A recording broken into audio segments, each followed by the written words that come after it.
Vande Mataram. Network 10 आप देख रहे हैं, साथ आपके मैं हूं मनीषा शर्मा। शुरुआत करेंगे बुलेटिन की इस वक्त की महत्वपूर्ण और बड़ी खबर के साथ। आज छत्तीसगढ़ और मध्य प्रदेश का बजट पेश होगा। अब तक का सबसे बड़ा बजट पेश कर सकती है भूपेश सरकार। 1 लाख करोड़ रुपए से ज्यादा का ये बजट हो सकता है। मध्य प्रदेश का बजट भी भारी भरकम होने का अनुमान लगाया जा रहा है। वित्त मंत्री जगदीश देवड़ा ये मध्य प्रदेश का जो बजट है वो पेश करेंगे, विधानसभा में प्रस्तुत करेंगे बजट जगदीश देवड़ा। तो बड़ी जानकारी आपको दे रही हैं, आज छत्तीसगढ़ और मध्य प्रदेश का बजट आज पेश होगा और बेहद ही महत्वपूर्ण ये है कि अब तक का सबसे बड़ा बजट पेश कर सकती है भूपेश सरकार यानी छत्तीसगढ़। 1 लाख करोड़ रुपए से ज्यादा का ये बजट पेश होने का अनुमान है। मध्य प्रदेश का भी जो बजट है वो भारी भरकम रह सकता है, उसका भी अनुमान जताया जा रहा है। वित्त मंत्री जगदीश देवड़ा ये बजट प्रस्तुत करेंगे, पेश करेंगे विधानसभा में। तो बड़ी जानकारी आपको दे रही है, आज छत्तीसगढ़ और मध्य प्रदेश का बजट पेश होगा। अब तक का सबसे बड़ा बजट पेश कर सकती है भूपेश सरकार। 1 लाख करोड़ रुपए से ज्यादा का ये बजट रह सकता है। मध्य प्रदेश का बजट भी भारी भरकम होने का अनुमान जताया जा रहा है। वित्त मंत्री जगदीश देवड़ा बजट पेश करेंगे और सबसे महत्वपूर्ण चीज यही कि मध्य प्रदेश में जिस तरीके से हम देख रहे हैं कि बजट में क्या कुछ खास रह सकता है। चाइल्ड बजट इस बार पेश हो सकता है, ग्रामीणों के लिए कुछ नया इस बार सरकार की तरफ से आ सकता है।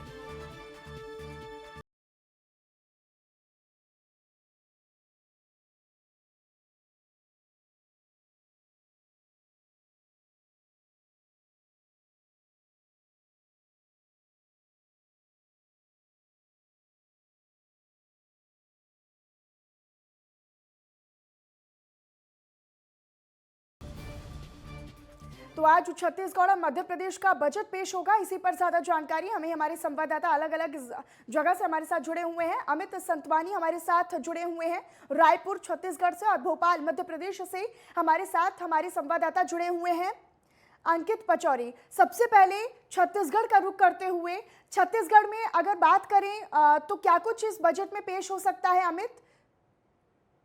बताना चाहूंगा कि ये बजट 7 तारीख को चालू हुआ है। 7 तारीख को वो देखा गया है कि विपक्ष के बीच में तीखी नोक-झोंक दिखी है, जिससे लगता है कि विपक्ष इस बार सत्ता पक्ष को बहुत जोर से घेरेगा। और अगर बजट की बात करें तो ये बजट होगा प्रदेश सरकार का, जो इस बार सबसे बड़ा बजट होगा। अगर अपन पिछले बजट की बात करें तो 2019-20 में 95,000 करोड़ के आसपास, 2020-21 में भी 95 करोड़ के आसपास, और 2021-22 में भी ठीक ठाक बजट। इस बार अगर बजट को देखें तो 1 लाख करोड़ से ऊपर का बजट ये भूपेश सरकार पेश करने जा रही है। और भूपेश सरकार इस बार धान खरीदी को लेके और बाकी सब चीजों को लेके और बेरोजगारों को इस बार बहुत अच्छा बजट पेश कर रही है, जिसमें सारी चीजें देखने को मिलेंगी।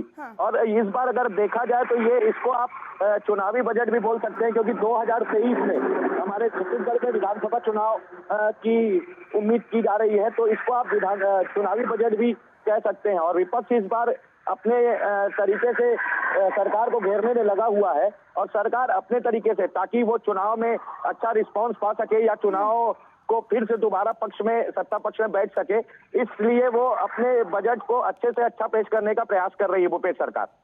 ठीक अमित, बने रहिएगा, लौटूंगी आपके पास। जिस तरीके से हम देख रहे हैं मध्य प्रदेश का भी आज बजट पेश होना है, मध्य प्रदेश में क्या कुछ बजट में निकल कर आएगा अंकित?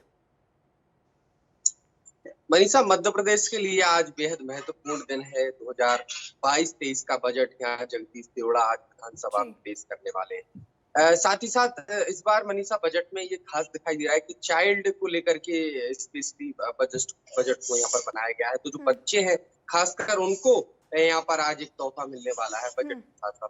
साथ ही इस पूरे बजट की बात करें, जो 22-23 बजट की बात करें, ये बजट पूरा चुनावी रहेगा, क्योंकि आगामी पंचायत चुनाव मध्य प्रदेश में है, नगर निकाय के चुनाव मध्य प्रदेश में, और 23 में फिर एक बार विधानसभा के चुनाव। तो इस पूरे बजट को चुनावी बजट के रूप में भी देखा जा सकता है। साथ ही जो लाडली लक्ष्मी योजना है उसको भी रीलॉन्च यहाँ पर किया जा रहा है। तो कहीं ना कहीं अब जो सरकार है किसानों के साथ, जो दलित अंकित, आदिवासी हैं ऐसा भी उनके माना साथ। जा रहा है कि इस बजट में सरकार ग्रामीण क्षेत्रों पर खास तौर पर फोकस कर सकती है। किस तरीके से ग्रामीण बुनियादी ढांचे को और विस्तार दिया जा सके, उसको और किस तरीके से बेहतर और विकास के रास्ते पर चलाया जा सके, उस पर भी खास तौर पर सरकार का इस बार फोकस रहेगा बजट में। बिल्कुल मनीषा, पिछले दिनों लगातार ये देखा गया कि किसानों का विरोध सरकार को यहाँ पर पड़ा। तो अब किसानों के लिए भी यहाँ पर एक नई सौगात इस बजट में मिल सकती है। किसानों के जो खेती के यंत्र हैं उनको लेकर के, खाद को लेकर के, बीज को लेकर के, तो तमाम चीजें यहाँ पर आज बजट में देखी जा सकेंगी। जगदीश देवड़ा बजट पेश करेंगे। किसानों के साथ साथ जो दलित हैं, जो छात्र छात्राएं हैं, साथ ही जो बच्चे हैं, उनके लिए भी खास आज बजट में रहने वाला है। और इम्पोर्टेंट तो ये भी है अंकित कि किस तरीके से लाडली 2.0 का इस पे विस्तार होगा, उसको किस तरीके से और विकासशील बनाने का प्रयास रहेगा सरकार का इस बजट सत्र के दौरान।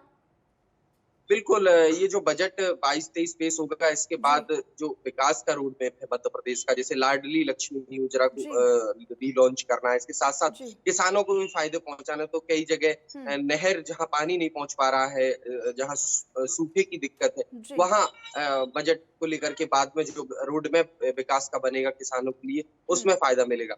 लेकिन दूसरी खबर की एक और हम बात करें कि आज जो लोकसभा स्पीकर हैं ओम बिरला, वो मध्य प्रदेश के 1 दिवसीय दौरे पर हैं।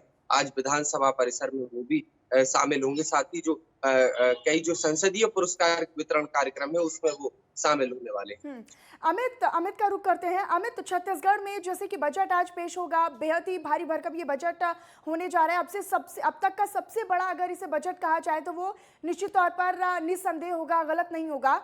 ऐसे में ग्रामीणों के लिए ग्रामीण ढांचे को किस तरीके से विकासशील बनाया जाए, उसको लेकर किस तरह के इसमें बजट में क्या कुछ प्रस्ताव आ सकते हैं युवाओं को रोजगार देने के लिए, क्योंकि एक बहुत बड़ा मुद्दा है छत्तीसगढ़ में युवाओं को लेकर, और उसके लिए क्या कुछ विस्तार हो सकता है इस बजट में। देखिए, मैं बताना चाहूंगा कि अगर सारी बजट की बात करें तो बजट में सारे लोगों का ध्यान रखा गया है, चाहे वो युवा हो, चाहे ग्रामीण हो। किसानों का तो विशेषकर ध्यान रखा गया है, जिसको भूपेश सरकार जिस मुद्दे को लेके सत्ता में आई थी, उस सारे मुद्दों को वो एकदम विशेष रूप से ध्यान रख के और सारे लोगों का। और विपक्ष की बात करें तो विपक्ष का कहना यह है कि ये जो बजट पेश करने जा रही है या पिछले 3 बजट जो सरकार ने पेश किए हैं वो निराशाजनक है। तो इसका देखना यह है कि इस बार जो बजट 12:30 बजे मुख्यमंत्री भूपेश बघेल जी पेश कर रहे हैं, उसके बाद विपक्ष का क्या रिएक्शन आता है और विपक्ष क्या कहती है। विपक्ष निश्चित तौर पर यहाँ पर सरकार को घेरने की कोशिश करेगा। ऐसे कौन से वो मुद्दे होंगे जिनको लेकर सरकार, विपक्ष जो है वो सरकार को घेरने की रणनीति तैयार कर रहा है, क्या कुछ वो मुद्दे रहेंगे? विपक्ष तो एक प्रकार से देखा जाए तो किसानों को मुद्दों को घेर रहा है, युवाओं के मुद्दे को लेकर घेर रहा है। और अगर मेन बात करें तो विपक्ष भी चुनाव को लेके कि अगले साल चुनाव है, 2023 में चुनाव होना है, उसको लेके विपक्ष हर छोटी छोटी बात या हर बड़े मुद्दे को उठाने का प्रयास कर रहा है।